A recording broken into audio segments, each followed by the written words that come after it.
Assalamualaikum warahmatullahi wabarakatuh. Waalaikumsalam warahmatullahi wabarakatuh. Selamat pagi, salam sejahtera untuk kita semua. Yang terhormat dosen pengampu mata kuliah manajemen Bu Ratu Ayu Primi Putri Surya Atmaja dan kepada teman-teman RA5 yang saya banggakan. Alhamdulillahirrabbilalamin, salawat serta salam. Kita dapat kembali melaksanakan pembelajaran mata kuliah manajemen. Teman-teman, pada pagi hari ini salah satu pembelajaran yang akan kita lalui yaitu melakukan presentasi dari kelompok 6. Perkenalkan, saya Siti Fahria, salah satu anggota kelompok 6 dan selaku moderator yang akan memandu jalannya presentasi pada pagi hari ini. Yang mana pada presentasi pagi hari ini kita akan membahas mengenai riset motivasi, model, dan susunannya. Teman-teman, tentunya di sini saya mempunyai teman kelompok lainnya, yaitu ada Kak Melinda Oktaviani, Kak Maftuhah, Kak Ida Jubaidah, Saiful, Kak Rasti Setiawati, dan Kang Faisal Gunawan. Baik, sebelum kita mulai presentasi, rangkaian yang akan kita lalui dalam presentasi ini yaitu pembukaan, penyajian materi, dan diakhiri dengan penutup. Langsung saja, mari kita buka presentasi ini dengan mengucapkan lafaz al-basmalah. Bismillahirrahmanirrahim. Semoga proses belajar kita dipermudahkan dan dilancarkan. Amin ya robbal alamin. Baik, selanjutnya yaitu penyajian materi. Langsung saja penyajian materi pertama yang akan dibahas oleh Kak Ida Jubaidah. Kepadanya kami persilahkan. Baik, terima kasih kepada moderator. Di sini saya akan sedikit menyampaikan terkait pengertian riset motivasi. Riset motivasi adalah penelitian yang mempelajari dorongan, kebutuhan, dan faktor-faktor yang mempengaruhi seseorang untuk bertindak. Motivasi dapat berasal dari faktor internal atau bisa disebut faktor dalam seperti kebutuhan dan keinginan individu, atau dari faktor eksternal bisa disebut dari luar seperti lingkungan dan penghargaan. Pemahaman tentang motivasi melalui riset sangat penting, teman-teman, untuk mengembangkan pendekatan yang dapat mempengaruhi perilaku individu secara efektif. Baik, saya kembalikan kepada moderator. Terima kasih kepada Teh Ida Jubaidah. Selanjutnya yang akan dibahas oleh Teh Rasti Setiawati, kepadanya kami persilahkan.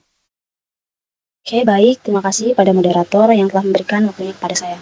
Nah, di sini saya akan melanjutkan materi. Di sini ada jenis motivasi dalam riset. Yang pertama itu ada motivasi intrinsik, dan yang kedua ada motivasi ekstrinsik. Oke, baik. Yang pertama itu motivasi intrinsik. Nah, menurut Solberg dalam Aida Praito 1989 di halaman 10, dia berpendapat bahwa motivasi intrinsik adalah keinginan bertindak yang disebabkan faktor pendorong dalam diri atau internal seorang. Nah, individu yang digerakkan oleh motivasi ini baru akan puas kalau keinginannya yang dilakukan telah tercapai. Sedangkan menurut Singgi de Gunarsa 2008 halaman 50, motivasi intrinsik merupakan dorongan atau kehendak yang kuat yang berasal dari dalam diri seseorang. Semakin kuat motivasi intrinsik yang dimiliki seseorang, maka semakin besar pula kemungkinan ia memperlihatkan tingkah laku yang kuat untuk mencapai suatu tujuan. Nah, motivasi yang berasal dari dalam individu intrinsik ini seperti rasa pencapaian. Contohnya, kita ngambil kasus di karyawan tim inovasi ya, di mana seseorang karyawan ini bekerja keras mengembangkan produk baru karena ia ingin merasa tertantang secara kreatif dan ingin menciptakan sesuatu yang lebih bermakna. Oke, itu motivasi intrinsik. Yang kedua itu adalah motivasi ekstrinsik, yang dimana motivasi ini dinamakan demikian karena tujuan utama individu melakukan kegiatan adalah untuk mencapai tujuan yang terletak di luar aktivitas belajar itu sendiri. Misalnya seperti gaji atau bonus. Nah, di sini menurut Singgi de Gunarsa 2009 halaman 51, yang dimaksud dengan motivasi ekstrinsik adalah segala sesuatu yang diperoleh melalui pengamatan sendiri ataupun melalui saran, anjuran atau dorongan dari orang lain. Oke, contohnya seperti ini. Contohnya di dalam kasus bonus kerja ya. Nah, seseorang sales ini akan bekerja keras untuk mencapai target berjualan bulanan karena ia ingin mendapatkan bonus finansial atau hadiah. Oke, mungkin segitu saja yang bisa saya sampaikan. Selanjutnya saya kembalikan kepada moderator. Terima kasih. Baik, terima kasih kepada Teh Resti Setiawati. Selanjutnya, pembahasan selanjutnya yang akan dibahas oleh Teh Melinda Oktaviani, kepadanya kami persilakan. Baik, terima kasih kepada moderator atas kesempatannya. Di sini saya akan melanjutkan materi yaitu tujuan riset motivasi. Yang pertama ada memahami faktor-faktor yang mempengaruhi motivasi, mengukur tingkat motivasi, menilai hubungan antara motivasi dan kinerja, mengembangkan strategi untuk meningkatkan motivasi, mengevaluasi efektivitas program motivasi, serta memberikan wawasan untuk pengambilan keputusan. Nah, memahami faktor-faktor yang mempengaruhi motivasi itu seperti apa sih? Jadi, kita tahu jadi dengan adanya memahami faktor-faktor yang mempengaruhi motivasi, kita tahu apa yang membuat seseorang bersemangat karena tujuannya dicapai dengan penghargaan yang didapat, seperti itu. Selanjutnya ada mengukur tingkat motivasi. Jadi kita tahu seberapa besar semangat seseorang ketika mendapatkan motivasi tersebut. Selanjutnya itu ada hubungan antara motivasi dan kinerja. Dengan adanya hubungan antara motivasi dan kinerja, seseorang semakin bersemangat untuk mencapai hasil yang semakin baik. Terus, mengembangkan strategi untuk meningkatkan motivasi. Dengan hal itu, kita bisa mencari cara untuk meningkatkan semangat kita, ingin mencari cara baru untuk membuat seseorang menjadi lebih semangat. Selanjutnya, mengevaluasi program motivasi dan memberikan wawasan untuk pengambilan keputusan. Nah, mengevaluasi efektivitas program motivasi ini seperti apa? Jadi, hal-hal yang udah kita terapin di tujuan riset sebelumnya, itu tuh bisa kita evaluasi jadiin bahan pembelajaran bahwa motivasi itu sangat berpengaruh kepada kinerja kerja. Dan memberikan wawasan untuk mengambil keputusan itu dengan mengadakan pelatihan untuk mengembangkan, memberikan program pelatihan atau penghargaan seperti itu. Jadi intinya riset motivasi ini bertujuan untuk memahami, mengukur, dan meningkatkan semangat seseorang. Terima kasih, saya kembalikan kepada moderator. Terima kasih kepada Teh Melinda Oktaviani. Pembahasan selanjutnya mungkin yang akan dibahas oleh Kang Saiful, kepadanya kami persilakan. Oke, baik. Terima kasih kepada moderator. Yang selanjutnya adalah model riset dan motivasi. Di sini ada 4 teori, salah satunya ada teori Abraham Maslow. Teori ini mengemukakan bahwa pada dasarnya manusia adalah makhluk yang tidak akan puas hanya dengan terpenuhi satu kebutuhan, tetapi ia akan puas jika semua kebutuhan terpenuhi. Walaupun semua kebutuhan sudah terpenuhi, pasti ia akan mengejar kebutuhan yang 10 baru. Hal ini dibahas dalam teori hierarki kebutuhan. Ada 5 hierarki kebutuhan manusia yang dibahas. Antara lain, kebutuhan fisiologis, yaitu rasa lapar, rasa haus, dan sebagainya. Kebutuhan rasa aman, merasa aman dan terlindung jauh dari bahaya. Dan yang ketiga ada kebutuhan akan rasa cinta dan rasa memiliki, yang berpengaruh berafiliasi dengan orang lain atau diterima dan memiliki. Selanjutnya kebutuhan akan penghargaan, berprestasi, berkompetensi, dan mendapatkan dukungan serta pengakuan. Selanjutnya ada kebutuhan aktualisasi diri, kebutuhan kognitif, mengetahui, memahami, dan menjelajahi kebutuhan estetik, keserasian, keteraturan, dan keindahan. Kebutuhan aktualisasi atau juga dapat dikatakan mendapatkan kepuasan diri dan menyadari potensinya.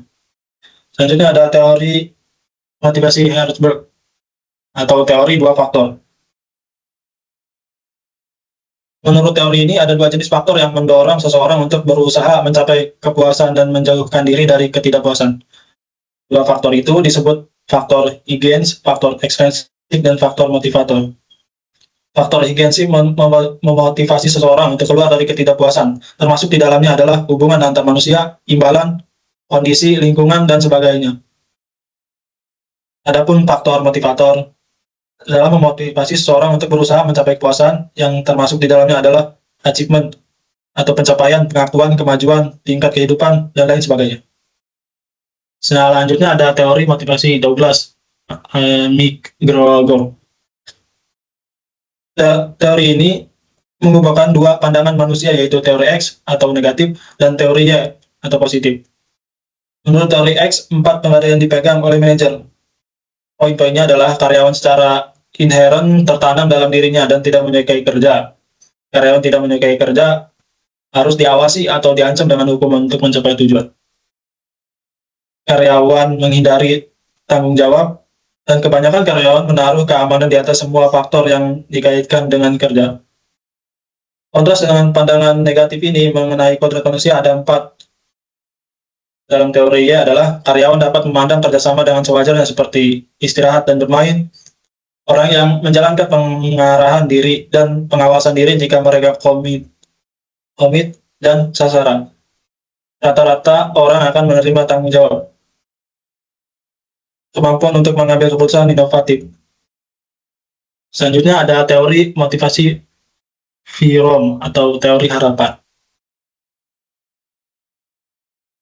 Teori ini tentang cognitive theory of motivation, menjelaskan mengapa seseorang tidak akan melakukan sesuatu yang ia yakini ia tidak dapat melakukannya. Sekalipun hasil dari pekerjaan itu sangat dapat diinginkan, menurut Fromm, tingkat rendahnya motivasi seorang ditentukan oleh 3 komponen, yaitu ekspektasi atau harapan, kedua instrumentalis, yaitu penilaian tentang apa yang akan terjadi jika berhasil dalam melakukan sesuatu tugas.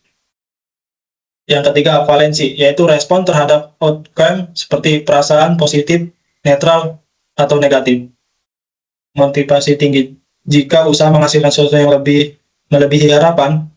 Motivasi rendah sedangkan motivasi rendah jika usahanya menghasilkan kurang dari yang diharapkan. Mungkin cukup segitu, saya kembalikan ke moderator. Terima kasih kepada Kang Saiful.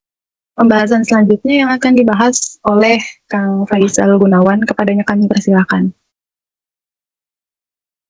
Selanjutnya ada teori achievement MC talent, teori kebutuhan berprestasi. Jadi konsep penting dari teori motivasi ini adalah dari kekuatan yang ada di dalam diri manusia, yang mana merupakan motivasi prestasi menurut MC Sleland. Individu dapat memiliki motivasi jika memang dirinya memiliki keinginan untuk berprestasi lebih baik dibandingkan lainnya. Terdapat 3 kebutuhan yang dijelaskan di dalam teori ini. Kebutuhan prestasi yang tercermin dari keinginannya untuk mengambil tugas yang bisa dipertanggungjawabkan secara individu. Dalam hal ini, seseorang bisa menentukan tujuan yang logis dengan memperhitungkan risiko yang ada serta melakukan secara kreatif dan inovatif. Kebutuhan afiliasi, kebutuhan kekuasaan. Kebutuhan ini dapat terlihat pada diri seseorang yang ingin memiliki pengaruh atas diri orang lain.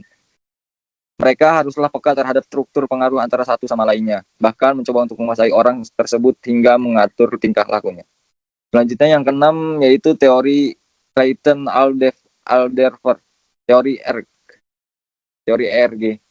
Teori yang dilakukan oleh Alderfer ini dikenal dengan teori ERG,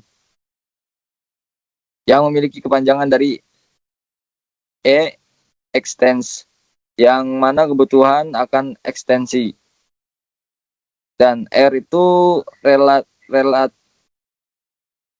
relatedness, yang mana kebutuhan dikaitkan dengan pihak lainnya, serta yang G itu growth, menyatakan sebagai kebutuhan untuk tumbuh. Makna dari ketiga istilah ini memiliki 2 poin yang sangat penting. Pertama, jika terlihat secara konseptual, maka akan terlihat persamaan di antara model atau teori yang dikembangkan oleh Alderfer dan Maslow. Hal ini dikarenakan eksistensi relatedness berkaitan dengan hierarki kebutuhan 3 dan 4 di dalam konsep Maslow. Sedangkan growth memiliki arti yang sama dengan self-actualization pada teori Maslow. Kedua teori dari Alderfer ini memiliki lebih menekan pada segala jenis kebutuhan manusia tersebut diusahakan untuk dapat dipenuhi secara serentak. Bila teori Alderfer ini diperhatikan lebih lanjut, maka akan tampak beberapa hal. Yang pertama, semakin terpenuhinya kebutuhan tertentu, maka akan membuat keinginannya untuk memuaskannya semakin besar. Yang kedua, kuatnya keinginan untuk memuaskan kebutuhan lebih tinggi akan semakin besar bila kebutuhan rendah telah dapat dipenuhi dengan baik. Yang ketiga, semakin sulit memuaskan kebutuhan yang tingkatnya lebih tinggi, maka akan membuat keinginan memenuhi kebutuhan yang mendasar lebih besar. Sekian dan dilanjut oleh pemateri selanjutnya. Baik, terima kasih kepada Kang Faisal Gunawan. Pembahasan selanjutnya yang akan dibahas oleh Teh Mokah. Kepadanya kami persilakan. Iya baik, terima kasih moderator atas ininya. Yang selanjutnya, materi yang selanjutnya yaitu ada susunan dalam riset motivasi. Di sini ada beberapa ya susunan dalam riset motivasi, itu yang pertama ada identifikasi masalah motivasi, ada menyusun tujuan penelitian, tinjauan pustaka dan teori motivasi, pemilihan model atau kerangka teoritis, desain penelitian dan metode pengumpulan data, analisis data, pengembangan hasil, kesimpulan dan implikasi, serta saran untuk penelitian selanjutnya. Nah, susunan dalam riset motivasi mengacu pada tahapan atau langkah-langkah yang perlu dilakukan dalam suatu penelitian untuk memahami atau mengeksplorasi motivasi seseorang atau kelompok dalam konteks tertentu. Nah, contohnya dalam riset motivasi, susunan ini meliputi urutan kegiatan yang terstruktur untuk mengidentifikasi, menganalisis, dan menarik kesimpulan tentang faktor-faktor yang mempengaruhi motivasi. Nah, di sini ada susunan dalam melakukan riset motivasi ya. Yang pertama yaitu identifikasi masalah motivasi. Apa sih identifikasi masalah motivasi itu? Nah, identifikasi masalah motivasi adalah langkah awal dalam penelitian yang bertujuan untuk menemukan, merumuskan, dan memahami permasalahan yang berkaitan dengan motivasi. Proses ini melibatkan analisis terhadap situasi atau fenomena tertentu di mana motivasi dianggap bermasalah atau memerlukan peningkatan baik di lingkungan kerja, pendidikan maupun konteks lainnya. Nah, identifikasi masalah motivasi mengacu pada upaya untuk mengungkap faktor-faktor yang menyebabkan tingkat motivasi rendah atau optimal, serta dampaknya terhadap perilaku atau kinerja individu atau kelompok. Masalah motivasi dapat muncul dalam berbagai bentuk seperti kurangnya semangat dalam belajar, menurunnya produktivitas kerja, atau ketidaktertarikan terhadap tugas tertentu. Nah, susunan yang kedua yaitu ada menyusun tujuan penelitian. Menyusun tujuan penelitian adalah proses merumuskan pernyataan yang menjelaskan apa yang ingin dicapai melalui penelitian. Nah, tujuan ini memberikan arah dan fokus pada penelitian, sehingga peneliti dapat memahami hasil apa yang diharapkan dan bagaimana penelitian tersebut berkontribusi terhadap pemecahan masalah atau pengembangan ilmu pengetahuan. Susunan yang ketiga yaitu tinjauan pustaka dan teori motivasi. Tinjauan pustaka adalah bagian dari penelitian yang berisi ringkasan evaluasi dan sintesis dari berbagai literatur atau sumber referensi yang relevan dengan topik penelitian. Tinjauan pustaka bertujuan untuk memberikan landasan teori dan kerangka konseptual bagi penelitian, serta menunjukkan bagaimana penelitian tersebut berkaitan dengan studi-studi sebelumnya. Susunan yang keempat yaitu pemilihan model atau kerangka teoritis. Pemilihan model atau kerangka teoritis adalah proses penelitian untuk menentukan kerangka konseptual atau teoritis yang akan digunakan sebagai panduan dalam menganalisis masalah penelitian. Kerangka ini terdiri dari konsep-konsep, teori-teori, dan hubungan antara variabel yang relevan, yang membantu peneliti memahami fenomena yang diteliti secara sistematis. Susunan yang ketiga ada desain penelitian dan metode pengumpulan data. Nah, desain penelitian adalah rencana atau kerangka kerja yang digunakan oleh peneliti untuk mengarahkan proses penelitian dari awal hingga akhir. Desain ini mencakup strategi, metode, dan prosedur yang akan digunakan untuk mengumpulkan, menganalisis, dan menginterpretasikan data sehingga penelitian dapat menjawab pertanyaan atau hipotesis dengan valid dan reliable. Susunan yang selanjutnya ada pengumpulan data. Pengumpulan data adalah proses sistematis untuk mengumpulkan informasi atau data yang relevan dengan tujuan penelitian.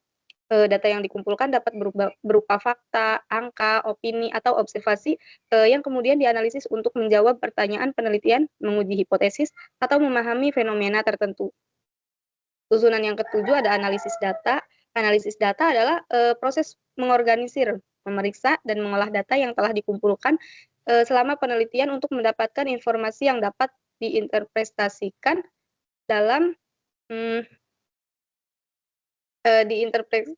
dan digunakan untuk menarik kesimpulan. Nah, tujuan dari analisis data itu yaitu untuk menjawab pertanyaan penelitian atau menguji hipotesis yang diajukan, serta memberikan wawasan yang lebih mendalam tentang fenomena yang diteliti. Susunan yang ke-8 ada pembahasan hasil. Pembahasan hasil adalah bagian dalam laporan penelitian di mana peneliti menginterpretasikan, menganalisis, dan menjelaskan temuan-temuan dari data yang telah dianalisis. Nah, pada bagian ini peneliti menghubungkan hasil penelitian dengan teori yang ada, hipotesis yang diajukan, serta penelitian-penelitian sebelumnya.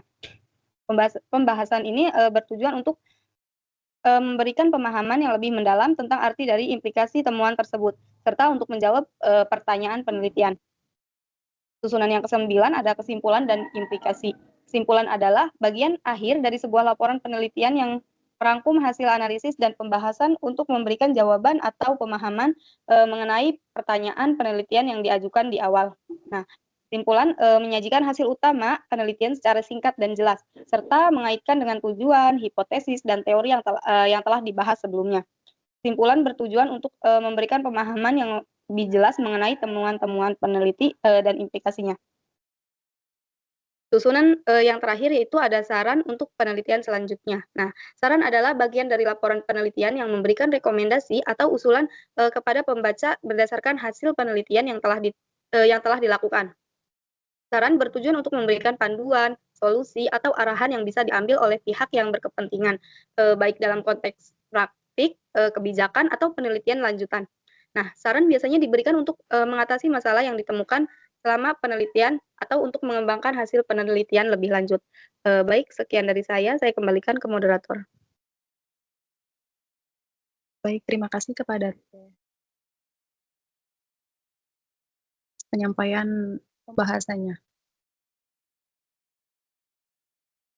Nah, teman-teman, rampung sudah pembahasan mengenai riset dan susunannya. Di sini saya akan menutup, tetapi sebelum menutup presentasi kali ini, saya akan sedikit membacakan kesimpulan dari pembahasan materi dari paparan yang telah kami sampaikan oleh kelompok kami. Dapat disimpulkan bahwa motivasi merupakan kondisi di mana seseorang timbul rasa ingin melakukan sesuatu yang dilatar belakangi keinginan mencapai tujuan telah ditentukan. Seseorang yang memiliki motivasi tinggi akan memberikan dampak yang lebih baik bagi kehidupannya. Tingginya motivasi tersebut akan mengubah perilakunya untuk mencapai cita-cita dan menjalani hidup untuk lebih baik. Karena itu, setiap orang sangat membutuhkan motivasi untuk dirinya sendiri.